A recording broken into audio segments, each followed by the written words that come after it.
Vamos à mensagem de hoje, o maior poder do mundo. O maior poder do mundo. Qual é o maior poder do mundo? Quando nós falamos assim, o maior poder do mundo, geralmente vem o poder de uma bomba atômica.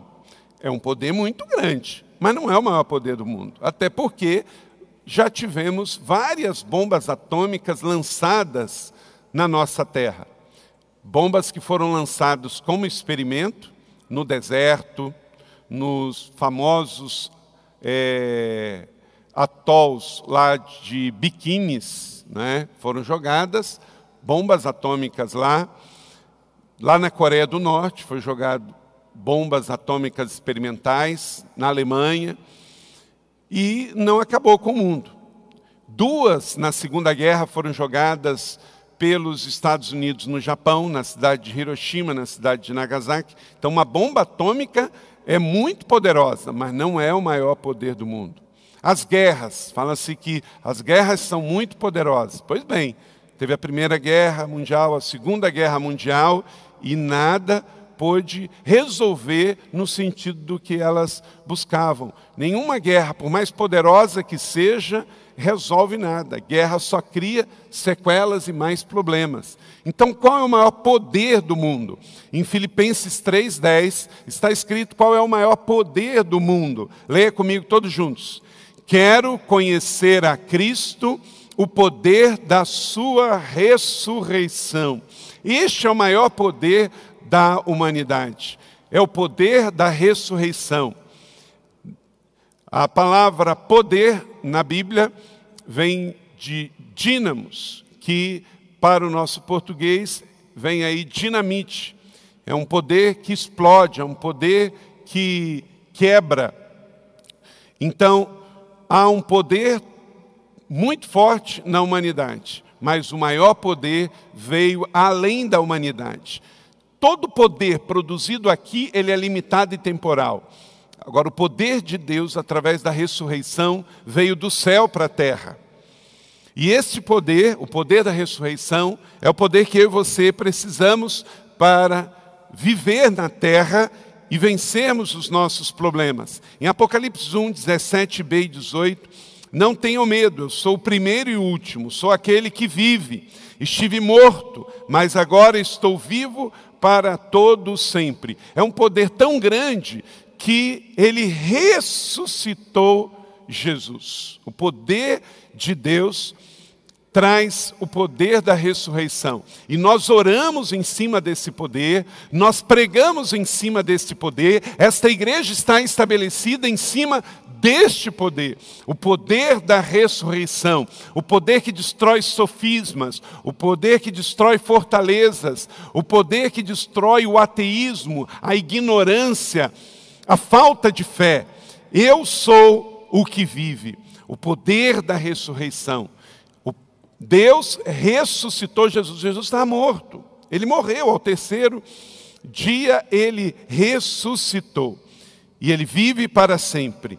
Toda vez que você estiver louvando, você deve se lembrar que você louva um Cristo ressurreto. Quando você estiver ensinando a palavra, você está ensinando um Cristo ressurreto. Domingo passado falou aqui o Michael Scott, o produtor do filme Deus Não Está Morto. Vai entrar em cartaz agora, nesse final de agosto. Agora você pode ir, você fez jejum, você pode ir. Então, por quê? Parece simples, gente, mas muita gente no mundo crê num Deus morto. Parece óbvio, porque às vezes a gente se acostuma.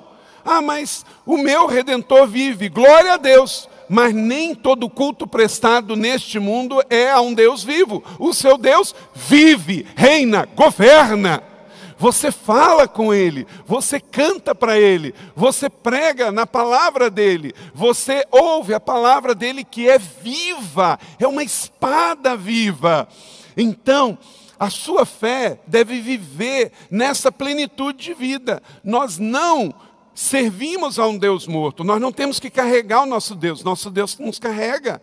Nós não temos que entregar algo para o nosso Deus que Ele já não tenha, porque Ele é dono de tudo. Quando eu entrego o meu dízimo e a minha oferta, eu não estou entregando para Ele. Na verdade, eu estou entregando para o avanço do reino dEle na terra, porque Ele já é dono de tudo. Ele não é só dono de 10% da minha vida, Ele é dono de 100% da minha vida. Eu sou dEle e Ele é meu. A maioria das pessoas, elas até desejam mudar. O problema é que muitas vezes elas estão buscando a forma errada de mudar. Muitas pessoas estão buscando poder. Eu quero mudar. Quer ver? Vou fazer uma pergunta aqui. Quem tem alguma coisa na sua vida que você quer mudar? Levanta bem alto sua mão. Ok.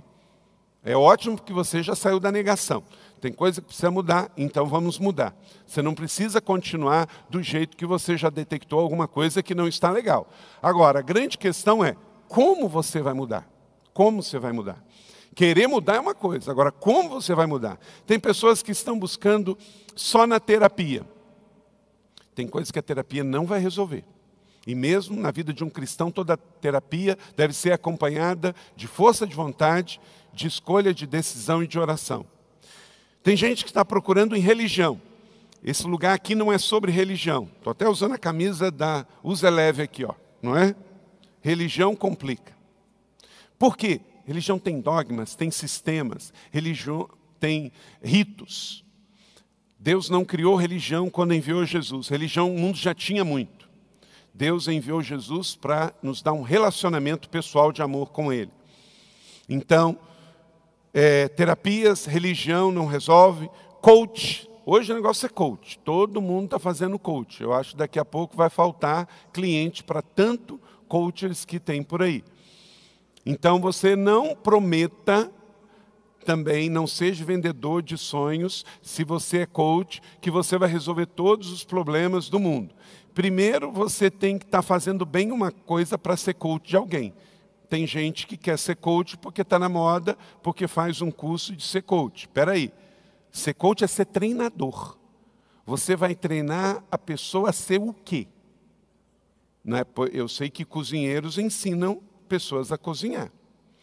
Bons professores ensinam pessoas a se tornarem professores. Então, a grande questão é, se você quer ser um coach, qual é o seu case? O que você fez que já deu certo para ensinar outros a fazerem? Cuidado para não vender sonhos e gerar gente frustrada. Se a sua motivação de ser coach é para ganhar dinheiro, esquece, porque a Bíblia já diz o nome do que se trata essa profissão: mercenário.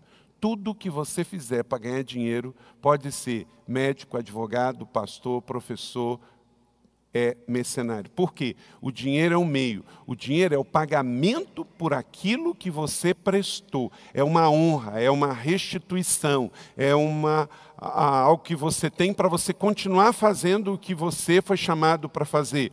Por isso, a palavra bíblica: digno é o obreiro do seu salário. Então não há nada de errado você ser um assalariado e ganhar pelo seu tempo, pelo seu dom, pelo seu talento, pelo seu expertise, pelo seu estudo. Mas o dinheiro nunca pode ser um fim em si mesmo, em profissão nenhuma. Em profissão nenhuma. Tem pessoas que acham que vão resolver o seu problema estando num lugar. Ele fala assim: não, mas eu tenho que pisar em Israel. O dia que eu pisar em Israel, tudo se resolve. Olha, eu gosto tanto de Israel que vou voltar lá pela 7ª vez. Eu já fui abençoado, eu gosto, eu recebo muito, mas eu não posso ter a ilusão que eu pisar lá, todos os meus problemas são resolvidos. Senão, na isca, você não teria problema nenhum, Rob. Você morou lá, imagina, não é? Não é assim que funciona. Não é mágica, não existe mágica gospel. Não, eu tenho que ir naquela igreja. O dia que eu pisar naquela igreja, todos os meus problemas se resolveram. Não, eu tenho que receber uma oração do pastor Júlio. Se eu receber uma oração do pastor Júlio e ele botar a mão na minha cabeça, tudo está resolvido. Não funciona a mágica gospel, gente. Não é assim. Não é o lugar que você pisa, não é a oração da pessoa que você recebe. Tudo isso é bênção. Estar em Israel é maravilha. Oração do pastor Júlio, meu Deus, se ele chegar perto, você já enfia a mão e pede, e se ele pular como é que diz? Se você pular de agachado, você pode pular de cabeça, que está certo, não tem problema, né? Mas entenda, não é isso. Às vezes também, eu sei que com boa vontade, tem pessoas que me procuram e falam assim, pastor, se eu tiver uma conversa com o senhor, tudo vai resolver. Meu irmão, se eu tivesse essa certeza, eu conversava com todo mundo dessa igreja. Eu ia fazer o seguinte, eu não ia fazer mais nada, eu ia botar uma lista e falar assim, a única coisa que eu vou fazer 24 horas por dia é conversar com as pessoas. Mas eu sei que isso não vai resolver o problema, não é? Entenda, há algo mais. E às vezes, sabe o que Deus quer que você tenha? É perseverança, que você espere. Porque atravessar talvez um tempo de deserto pode ser pedagógico e terapêutico. Talvez Deus quer que você permaneça e espere. Não é para você ir em lugar nenhum e conversar com ninguém. É para você entrar no teu quarto, fechar a tua porta e ouvir o teu pai que está em secreto. Há um poder liberado que Ele vai usar para mudar a sua vida. Se Ele quiser, Ele vai usar você ir a algum lugar, conversar com alguém e orar por alguém. Mas entenda, há uma mudança efetiva que vai ser feita através de um poder sobrenatural, que eu não tenho, mas que o Senhor tem deliberado para dar através do seu Filho Jesus, o poder da ressurreição.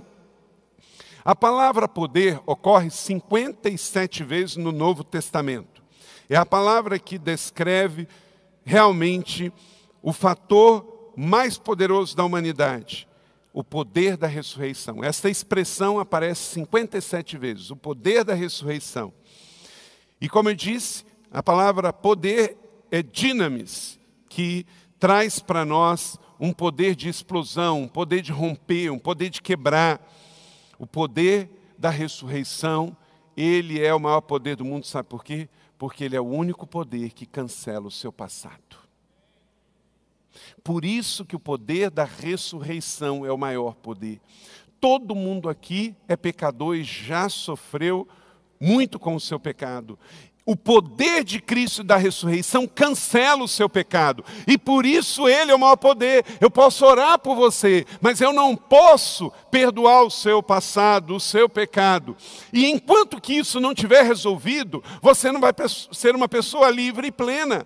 O seu passado tem que estar cancelado, perdoado, limpo. E isso só pode se acontecer através do perdão, do poder da ressurreição de Jesus. O dia que ele ressurgiu, naquela manhã de domingo, depois do terceiro dia, tudo se fez novo.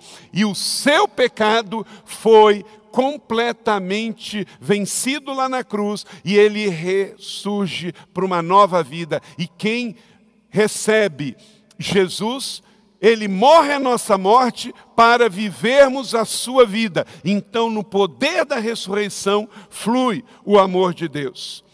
E por que Ele é o único que pode entregar esse poder à humanidade? Porque Jesus é singular.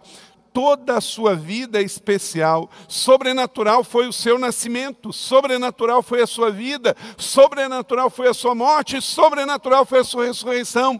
Jesus nasce da concepção virginal de Maria. Milagre. Jesus vive na terra sem pecado, realizando milagres. Jesus morre na cruz sem ter cometido pecado algum. Milagre. E Jesus ressuscita ao terceiro dia. Milagre. Para que eu e você pudéssemos hoje, 2000 anos depois, estarmos celebrando a sua presença.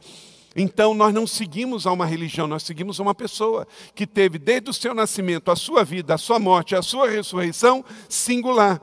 Então, você crê em Jesus? Você realmente crê que Jesus ressuscitou e está vivo? Então a sua vida tem que ser diferente. Porque a maioria das pessoas desse mundo não acreditam nisso. E por isso elas vivem de uma maneira diferente. E a grande questão minha e sua é que nós vamos sair daqui e nós vamos conviver com pessoas que nunca vão viver.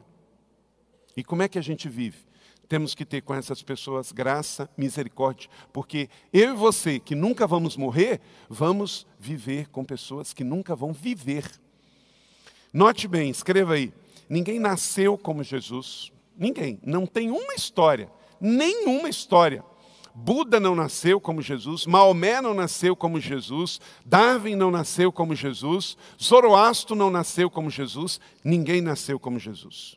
Ninguém viveu como Jesus, ninguém nunca teve uma vida na terra sem pecado. Maria pecou, porque ela chama Jesus de meu Salvador. Ela tinha noção de que ela era também pecadora.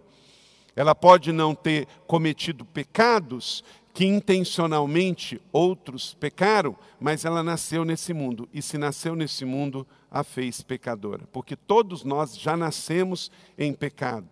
Por que criança é egoísta? Por que criança, às vezes, é cruel? Alguém ensina uma criança a ser cruel? Não, com 2 anos de idade ela já faz crueldade. Quantas vezes meus filhos chegaram da escolinha com um roxão assim, ó, de mordida de outra criança? Eu tenho certeza que nenhum pai ficou em casa treinando, filho, ó, você vai para a escola, aí você vai ver um bracinho de outra criança, você faz assim, você morde, não é? E nenhum pai ensina um filho a morder. Não precisava nem ir para a escola. Eu tive filhos gêmeos e eles às vezes mordiam uns aos outros. Interessante que tem 62 mutualidades que a gente tem que ensinar: amar uns aos outros, perdoar uns aos outros, abraçar uns aos outros. Não é isso? Você tem que ensinar. Agora, morder uns aos outros, você não precisa nem ensinar, eles já nascem sabendo. Não é? E nasce por quê? Porque nascemos em pecado.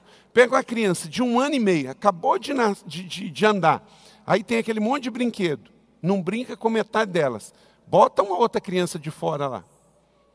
Não divide nada, esse é meu, esse é meu. Por quê, gente? Há um pecado original aqui dentro. Ser egoísta, possessivo, é meu, é meu, é meu. Isso está onde? Está na carne, caída pelo pecado. E alguém tem que apagar esse DNA de pecado que a gente ganha aqui. E quem é? O poder da ressurreição de Jesus, que tira, que remove isso do ser humano. É muito comum você chegar para uma pessoa e falar assim: olha, você precisa do amor de Jesus, você precisa de arrepender. Aí ela fala: não, mas eu não matei ninguém, eu não roubei ninguém, eu sou uma pessoa boa. Eu sei disso, mas pessoas boas também vão para o inferno. Gente, onde está escrito na Bíblia que só pessoa ruim vai para o inferno? Não está escrito isso na Bíblia, mas as pessoas acostumaram com isso, que quem é bom vai para o céu e quem é ruim vai para o inferno. Não está isso escrito na Bíblia. Na Bíblia está escrito: quem crê e for batizado será salvo. Quem não crê já está condenado. Então ir para o céu ou não ir para o céu não tem a ver com ser bom ou ser ruim. Tem a ver com crer no poder da ressurreição. Ou desprezar o poder da ressurreição. E você crê? Então se você crê, então você está salvo. Porque a fé vem por ouvir e crer a palavra do Senhor. É a profissão da fé. Agora é claro, porque eu sou salvo, eu vou ser bom. Não é porque eu quero ir para o céu. Eu sou salvo, eu tenho Jesus, então eu vou ser uma boa pessoa. Ninguém também sofreu como Jesus. O negócio ficou estreito para ele. Ninguém sofreu como Jesus. É por isso que servimos a Jesus. Ninguém amou como Jesus. O amor de Jesus é extraordinário. Não há nada que eu faça para ele me amar mais. Ele simplesmente me ama. Ninguém morreu como Jesus. Ninguém morreu como Jesus. Ele morreu vicariamente na cruz do Calvário por mim e por você. Ele morreu para que eu e você pudéssemos viver. E por último, ninguém ressuscitou como Jesus. Não tem história. Você pode pegar todas as religiões do mundo que não tem uma história de que houve ressurreição do seu Deus. O nosso Deus ressuscitou. E ali perto de Jerusalém, perto da região de Betânia, segundo Atos capítulo 1, ele subiu aos céus. A sua ascensão, porque depois que ele ressuscitou, ele andou aqui entre nós ainda. Ele apareceu a 500 na Galileia, ele fez a pesca maravilhosa, ele apareceu aos discípulos no caminho de Emaús. E aí depois, definitivamente, ele subiu, e o que desceu? O Espírito Santo de Deus veio e armou o seu tabernáculo entre nós. Veja como é importante você ter isso claro no seu coração, de que o maior poder do mundo está disponível para você. 1 Coríntios capítulo 15, 14 e 17, todos juntos. Se Cristo não ressuscitou, é inútil a nossa pregação, como também é inútil a fé que vocês têm e ainda estão em seus pecados. Está tudo aqui. Tudo se resume ao poder da ressurreição. Cristo ressuscitou, é importante a nossa fé. Cristo ressuscitou, é importante a nossa pregação. Cristo ressuscitou, esse ambiente aqui faz sentido, igreja. Se Cristo não ressuscitasse, nada disso faria sentido, porque os pecados não teriam sido perdoados. O que definitivamente trouxe a convicção para todos nós foi a certeza de que Ele morreu a nossa morte, mas Ele ressuscitou. A pessoa de Jesus é singular e fascinante. Por isso, seguir Jesus é o mais brilhante e fascinante projeto de vida. Aconteça o que acontecer, igreja da cidade, queridos amigos que estão aqui hoje, siga a Jesus. Pessoas vão te decepcionar, empresas vão te decepcionar, sistemas vão te decepcionar, mas Jesus, Ele nunca vai te decepcionar. Por isso, porque toda a sua vida é singular. Seu nascimento, sua vida, seu sofrimento, seu amor, a sua morte, a sua ressurreição, tudo foi especial, sobrenatural e diferente para que eu e você pudéssemos ter vida e vida em abundância. E por crer nessa ressurreição, todos os nossos pecados estão perdoados. Siga Jesus, porque ninguém é como Jesus. Ele disse em João capítulo 11, 25 e 26, eu sou a ressurreição e a vida. Todos juntos, bem forte, olha que lindo, faça essa declaração. Querido amigo, se você veio à igreja pela primeira vez, você nunca declarou isso com os seus lábios. Declare comigo. Aquele que crê em mim, ainda que morra, viverá. E aquele que vive e crê em mim, não morrerá eternamente. Parece muito simples para nós, mas é uma verdade absoluta. Esta é a palavra de salvação para o mundo e foi falada por Jesus. Então, quem crê em Jesus, crê na ressurreição, porque nele está a ressurreição. Você crê em Jesus, há esperança nisso, a nossa fé é uma fé de esperança. Você já foi a um velório de um salvo? Tem tristeza, mas não tem desespero por causa disso aqui. Ele sabe que está passando da morte para a vida. E você sabe por que tem desespero? Eu já fui em muitos velórios que havia pavor, gente querendo entrar dentro do caixão junto, gente não querendo permitir que a pessoa fosse enterrada. Por quê? Falta a segurança da salvação. Naquele momento há uma dúvida, para onde fulano foi? E aí, o que aconteceu? Aí bate todas as dúvidas. Nós não gostamos da morte, porque a morte é um intruso, a morte é fruto do pecado. Deus, quando criou o homem para colocar aqui no paraíso, na terra, Ele não fez com o propósito da morte. A morte veio fruto do pecado, porque o pecado gera morte. Então, nós nunca vamos nos conformar com a morte. Você vai conviver com pessoas morrendo o tempo todo, vai em velório a vida inteira, vai em sepultamento a vida inteira e vai morrer com 90 anos, amém? Isso. E não vai se acostumar com velório, não vai se acostumar com morte. E quando você estiver chegando, você gosta tanto que quando você estiver com 89, nossa, no dia 26 de agosto, eu fui falar para o pastor que eu ia viver até 90. Senhor, dá mais 10 aí. Não é? Porque a vida é boa, a vida é bela. Quem gosta de viver aí? Levanta a mão. Maravilha, é maravilhoso. Você não pode gostar da morte. A morte não foi feita para você. Ela vai sempre ser o intruso. Você é da vida, sopre vida, leve vida. Não fale palavra de morte. Não queira a morte. Não aceite a morte. Repreenda a morte. Mas saiba que um dia você vai morrer. E você está preparado. Porque o poder da ressurreição vai fazer com que você também venha ressuscitar. Então você morre aqui, mas não morre na eternidade. A nossa fé é uma fé de esperança. A gente crê, a gente tem essa esperança, a gente acredita nas palavras de Jesus. Dr. Gary Habermas, ele disse, cada fato da ressurreição de Jesus Cristo é também um fato para a minha ressurreição.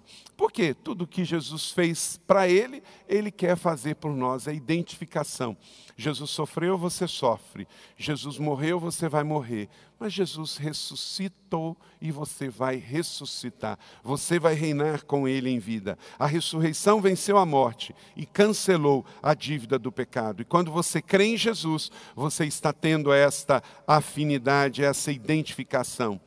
Alguns céticos acreditam numa teoria que Jesus não morreu efetivamente, que ele apenas dormiu. Isso não é verdade. De fato, Jesus morreu. Morreu mesmo, morte morrida. Está aqui, ó. Ou como a gente diz, morte matada. Né?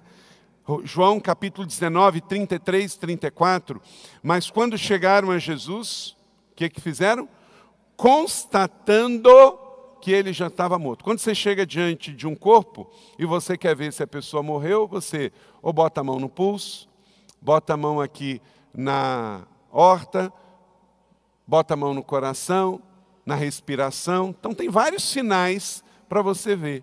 E você então constata, não é? Geralmente quando tem ali um médico aí, ele até anota, olha, hora do óbito tal. Porque os sinais vitais acabaram. Então morreu. Fizeram isso no corpo de Jesus. Então não tem essa história que Jesus estava dormindo, não. Ele morreu. Morreu. Está aqui. Constataram que ele estava morto ali na cruz. Estava constatado. Não quebraram as pernas e, em vez disso, um soldado perfurou o lado de Jesus com uma lança e logo saiu água e sangue. Também há um outro texto que fala que ele morreu. Filipenses 2,8. Foi obediente até a morte e ainda dá o detalhe, a morte de cruz. Jesus morreu, mas essa não é a última palavra, ele ressuscitou. O Evangelho nos garante isso, e por isso sempre digo, a cruz está vazia, o túmulo está vazio, e a igreja está cheia, por causa desta fé, por causa dessa verdade. Há um pouco tempo atrás, uma pessoa me perguntou por que na nossa igreja tem cruz. Eu falei assim, porque nós estamos pregando que o nosso Senhor não está mais na cruz, mas nós cremos que ele passou pela cruz. Isto é o que está dizendo ali. Por que nós não temos o corpo na cruz? Porque o Evangelho não termina com ele na cruz.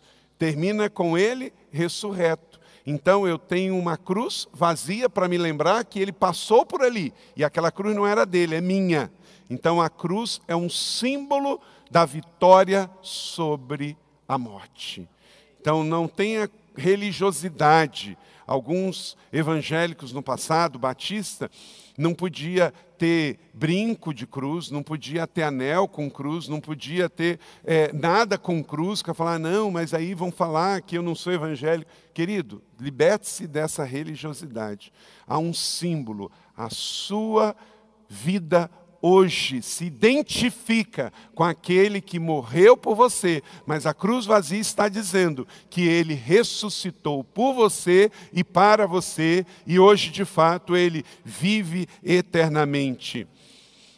Diz Atos capítulo 17, 32 e 33, quando ouviram falar sobre a ressurreição dos mortos, alguns deles zombaram e outros disseram, a respeito desse assunto ouviremos outra vez. Com isso, Paulo retirou-se do meio deles. Olha que coisa forte. Quem rejeita a fé na ressurreição, rejeita o próprio Cristo. Então Paulo pega, olha, se vocês não querem ouvir sobre o Cristo ressurreto, eu não tenho para falar de um outro Cristo. Gente, tem gente que hoje ainda fica naquela perspectiva do Jesus, menino Jesus, o Jesus na manjedoura. Meu Jesus, ele é rei, ele está no trono, ele governa. Ele foi menino. Eu posso pregar sobre isso, eu posso ensinar sobre isso, eu posso encenar sobre isso, mas ele não é mais menino.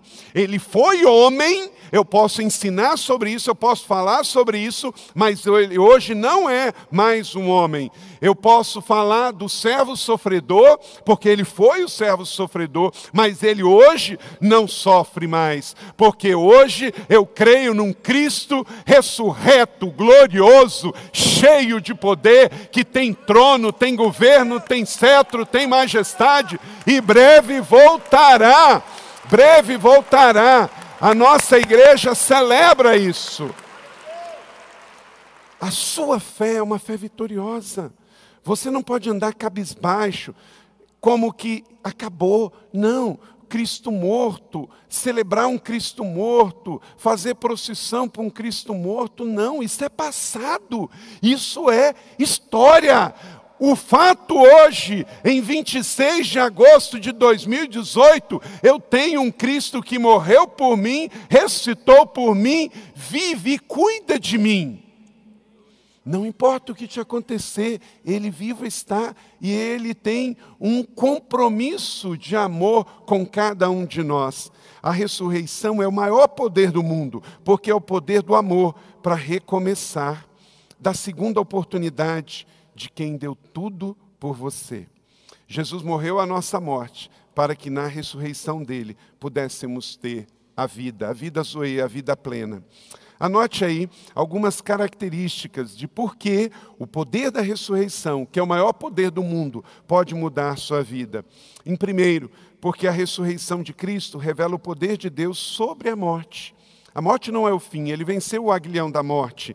Lucas 24, 2-4. Encontraram removida a pedra no sepulcro, mas quando entraram, não encontraram o corpo do Senhor Jesus. Ficaram perplexas, sem saber o que ia fazer. De repente, 2 homens com roupas que brilhavam como a luz do sol, colocaram-se ao lado delas.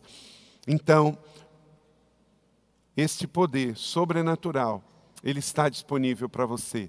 No mesmo poder que Deus ressuscitou Jesus em Jerusalém e tirou ele daquela sepultura de pedras, Ele quer tirar você do seu vício, Ele quer tirar você da prostituição, Ele quer te dar a você vida e vida plena. Você que não consegue dormir porque está com medo, o Senhor tem poder para tirar esse medo da sua vida e você deitar e dormir o sono dos justos. Então a ressurreição revela o poder de Deus. A morte foi tragada num domingo de manhã. A ressurreição de Cristo garante a salvação eterna para você. 1 Timóteo 1,15. Esta afirmação é fiel, digna de toda aceitação. Cristo veio ao mundo para salvar os pecadores, como eu e você. Só nele eu tenho a salvação. João 6,68, Jesus respondeu a Simão Pedro: Senhor, para onde iremos nós? Tu tens a palavra de vida eterna. Então você que se sentia perdido, você não está mais. Você que se sentia com medo, você não precisa mais ter medo. Você que estava ansioso, não precisa mais estar. Porque você tem Jesus, ressurreto, e o poder da ressurreição. Pedro chega a essa conclusão: Senhor, para quem iremos mais? Para onde iremos mais? Você pensa que é o Palácio do Planalto que virá o seu socorro? Dia 7 de outubro tem eleições, você vai escolher entre os 13 candidatos o que é melhor segundo o seu ponto de vista, é a sua escolha e decisão, mas não coloque a sua esperança de que é o novo presidente, que é as eleições, que é o governo, que é o sistema. O mundo jaz no maligno. A sua esperança vem daquele que é a esperança, aquele que de fato trouxe a salvação. Nele eu tenho a salvação, só nele eu tenho a salvação. 1 João 5,11, e este é o testemunho, que Deus deu a vida eterna, e a vida eterna está no seu Filho. Não está no pastor, não está no padre, não está na igreja batista, não está na igreja católica, não está em Maria, não está em José, não está em religiões afro, não está no misticismo, não está no espiritismo. A salvação está em Jesus. Leia comigo, 1 João capítulo 5, 11. Querido amigo, esta é a palavra de Deus para o seu coração. Esta é noite de salvação. Deixe que esta palavra entre na sua mente. Absorva isto no seu coração, todos juntos. E o testemunho é este, que Deus nos deu a vida eterna e esta vida está no seu Filho. Não está na mãe, não está no profeta, não está em lugar algum, está no Filho, porque quem tem o Filho tem a vida. Quem tem o Filho tem a vida. A ressurreição garante a herança para a sua vida. 1 Pedro capítulo 3, 4 e 5. Para uma herança que jamais poderá se perder, macular-se ou perder o seu valor. Herança guardada nos céus para vocês, que mediante a fé são protegidos pelo poder de Deus até chegar à salvação, prestes a ser revelada no último dia. Tudo que ele conquistou na cruz é direito seu, é sua herança. Então, Jesus ressuscita e no poder da ressurreição dele, eu recebo a herança de também viver a vida eterna e reinar em vida. Tudo que Jesus conquistou na cruz é direito nosso, é nossa herança. Porque ele vive. Eu creio que se hoje está ruim, amanhã vai ficar melhor. Depois de uma sexta-feira, o domingo vai chegar. Depois da tempestade vem a bonança. Depois de um não, Deus vai dar um sim. 1 Pedro 1,3. Conforme o quê? Olha que lindo. Sua grande misericórdia, Ele nos regenerou para uma viva esperança. Por meio do que, gente? Como que temos uma viva esperança? Por que a nossa esperança não cansa, não cai, não morre? Porque Ele nos deu a ressurreição de Jesus. Então, por que você crê no amanhã? Por que você tem uma viva esperança? Por meio da fé e da esperança que Ele gerou através da ressurreição do seu Filho Jesus dentre os mortos. Por meio dele, vocês creem em Deus, que o ressuscitou dentre os mortos e fez o quê? Glorificou. Ele agora está glorificado.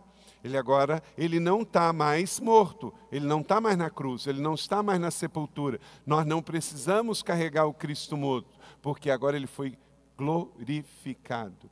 O Pai que permitiu que o seu Filho fosse morto na cruz pelo meu e pelo seu pecado, não porque ele era sádico, ele permitiu que o seu Filho fosse morto e ele ressuscitou e ele o glorificou para que pudéssemos ter a esperança. Como está escrito, aquele que é capaz de fazer infinitamente mais do que tudo que pedimos ou pensamos, de acordo com o quê? Com o seu poder. Que poder? O poder da sua ressurreição. Quinto, a ressurreição de Cristo gera testemunho da fé, porque ele ressuscitou, as pessoas saíram contando para toda Jerusalém, para toda Israel, e esta notícia chegou à Europa, essa notícia chegou à Ásia, essa notícia chegou até nós. Olha que coisa interessante. Quando que a Bíblia foi impressa? Foi impressa no século XVI, por Gutenberg, lá na Alemanha. No século XVI. E nós vimos esta palavra ser preservada por 16 séculos, sem ter Bíblia escrita. Se nós formos comparar com 21 séculos do cristianismo, a Bíblia que você tem no papel, no seu smartphone, é muito pouco tempo. Estamos falando de pouco mais de 500 anos. Porque ela é a palavra de Deus. Então ela prevaleceu a era das trevas, ela prevaleceu a ignorância do pecado do mundo, ela prevaleceu a religiosidade, ela prevaleceu a estatização da igreja, ela prevaleceu a um mundo que era totalmente analfabeto. Por quê? Porque é a palavra de Deus. Esta palavra chegou até nós. Então nós não cremos que Jesus ressuscitou porque a gente lê só o papel impresso. Não, porque há um testemunho que ecoa há 21 séculos que, de fato, o túmulo vazio que aquelas mulheres viram lá em Jerusalém, chegou para nós também. De um a um. É o poder do testemunho da fé. E por isso, depois da ressurreição, diz o texto, em 1 Coríntios 15, 5 e 8, apareceu a Pedro, e depois aos 12. Depois disso, apareceu a mais 500 irmãos. E foi, e chegou até nós. Ele ressuscitou e as pessoas viram que ele ressuscitou. Se a ressurreição de Jesus fosse fake, você pode ter certeza, não teria saído de Jerusalém. É porque ninguém pôde deter o maior poder de todos os tempos. Ele ressuscitou e com isso venceu a morte, venceu a mentira, venceu a incredulidade e as trevas. E por último, a ressurreição de Cristo transforma a sua vida para hoje, para agora, para aqui. 2 Coríntios 5,17, leia comigo. Assim que se alguém está em Cristo, nova criatura é. As coisas velhas já passaram, eis que tudo se fez novo. Repete a última parte. Eis que tudo se fez novo. Com a ressurreição de Jesus não tem pão velho, é pão fresco todos os dias. Claro que a vida na terra tem problemas, porque justamente estamos num mundo de problemas. Mas aquele que ressuscitou é especialista em transformar problemas em bênçãos. O poder da ressurreição de Cristo é para hoje, é o melhor, é agora. Ele quer transformar a sua vida, a sua família, quer te dar uma causa, quer te dar um propósito, quer te dar um destino, quer te dar uma direção, quer te dar prosperidade. Muito mais do que te dar dinheiro, Ele quer te fazer próspero. Próspero é um conceito na Bíblia de paz, saúde e prosperidade financeira. Ele quer te dar uma experiência renovada nele a cada dia. Com Jesus você nunca vai ter uma fé velha. Você vai ter uma fé que se renova todos os dias. Você vai ter experiências com Ele todos os dias. Você vai ter relacionamento com Ele todos os dias. Porque olho nenhum viu, mente nenhuma imaginou o que Ele preparou para todos aqueles que o amam. Então, o melhor não passou. Com Jesus, o melhor está por vir. O melhor não passou, o melhor está por vir. As coisas velhas já passaram, o seu pecado já passou, a sua dor já passou, o sofrimento de uma vida de ignorância já passou. O melhor da vida é agora e é daqui para frente, porque quando você terminar a sua vida aqui na terra, você tem a certeza de que Ele vive e por isso você crê no amanhã. O amanhã para você não é uma possibilidade, o amanhã para você é uma realidade, é um destino, é certo, ou é aqui ou na eternidade, ou é neste mundo ou é na glória, mas o amanhã para nós é absolutamente certo. Você não vai para o inferno, você foi feito para a glória. Por meio dele que vocês creem em Deus, que o ressuscitou dentre os mortos e o glorificou, de modo que a fé e a esperança de vocês estão em Deus.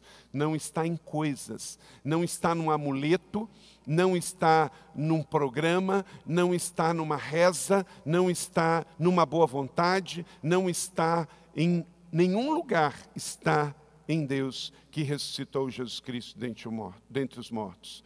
Então o poder da ressurreição está disponível. Você vai querer estender a sua vida sobre um barraco arrumado em cima de possibilidades, ou você quer construir a sua vida sobre a rocha que é Jesus, que é a rocha dos séculos, que é o poder de Deus manifestado na terra e é o maior poder do mundo. O poder da ressurreição disponível para todos. Mas não todos que podem pagar por ele. Disponível para todos que desejam crer nele. Paulo diz que a nossa esperança não está no que vemos, mas no que cremos. Romanos 8, 24. Quem espera por aquilo que está vendo, mas se esperarmos o que ainda não vemos, guardamos pacientemente. É um poder poderoso. Você não pode ver o poder, você vê o resultado. Você vê um filho que sai das drogas, você vê um casamento que se reconcilia, você vê uma pessoa que deixa o álcool, você vê uma pessoa que estava com depressão e é curada, você vê uma pessoa com pensamentos suicidas e é transformada. Tudo isso você vê, os efeitos você vê. O poder nós não podemos ver, sabe por quê? Se a glória de Deus baixasse aqui agora, a gente morreria. Porque é um poder tão grande, que nenhum de nós suportaríamos a glória. No Velho Testamento, a Bíblia diz que algumas pessoas puderam ver a manifestação, mas se fosse toda a glória, seria algo tão poderoso que mataria todo mundo. Deus não manifesta literalmente a sua glória no mundo porque Ele nos ama. Porque a sua glória é tão grande. Às vezes a gente canta, né? Mostra-nos a glória, mostra-nos a glória. Nós somos como os bebês, porque a gente pede porque não sabe o que está pedindo. O Senhor só vai nos poder mostrar a glória plenamente no céu. Porque no céu nós não teremos esta vida, ainda que habita no meio de um povo pecador, e nós somos pecadores. Porque a glória é tão poderosa que ela destruiria toda e qualquer aparência do mal e do pecado. E nos destruiria. Por quê? Porque nós também somos pecadores. Então o Senhor nos convida para feixes de glória. Feixes de glória. A oração é um feixe de glória. Um batismo é um feixe de glória. A igreja reunida é um feixe de glória. Um milagre de alguém curado é um feixe de glória. Esta bênção que o pastor Gustavo recebeu é um feixe de glória. O nascimento de uma criança é um feixe de glória. A reconciliação de um pai com um filho é um feixe de glória. Toda ação de amor no mundo é um pedacinho, é um feixe de glória que o Senhor nos dá. E você vai viver aqui na terra pensando assim: poxa, se Deus está fazendo isso para aqueles que o amam, imagina quando eu chegar na própria glória. Então, eu vou vivendo aqui, de glória em glória, de glória em glória, de feixe em feixe, de feixe em feixe, até ser dia perfeito. Porque como diz Paulo, agora, por causa de que ainda somos pecadores e vivemos num mundo de pecado, eu não tenho ainda o que é perfeito, mas o que é perfeito vai se manifestar. E por isso, eu escolho crer em Jesus, por isso eu escolho o poder da ressurreição, porque aí eu vou sendo preparado, eu vou sendo aperfeiçoado. Eu já estou salvo, eu vou para o céu, mas eu tenho que me santificar, eu tenho que me preparar para o glorioso dia, que seja quando eu morrer ou quando Jesus voltar, eu poder passar pelo processo de glorificação, e aí sim eu vou estar na glória, sem o pecado, sem o corpo do pecado. Aí a glória de Deus manifesta não vai me destruir, eu vou participar da glória do Senhor. Então, querido, você não está jogando o seu tempo fora, você não está combatendo no inútil, você como um cristão, você está caminhando, caminhando, caminhando, de glória em glória. Cada dia é um novo dia em direção à glória. Cada ceia que você toma, você está participando do pão, do corpo de Cristo, do vinho que é do sangue de Cristo, e dizendo: eu estou me santificando, eu estou me aperfeiçoando, eu estou indo para o dia do grande casamento, o dia em que o noivo vai vir buscar a noiva, e você vai estar com ele por toda a eternidade, amém? Então a vida cristã é uma jornada, a vida cristã é uma caminhada, não é algo inútil. Você está em direção ao seu amado, você está no caminho certo, e não abra mão disso. Vá viver um dia de cada vez.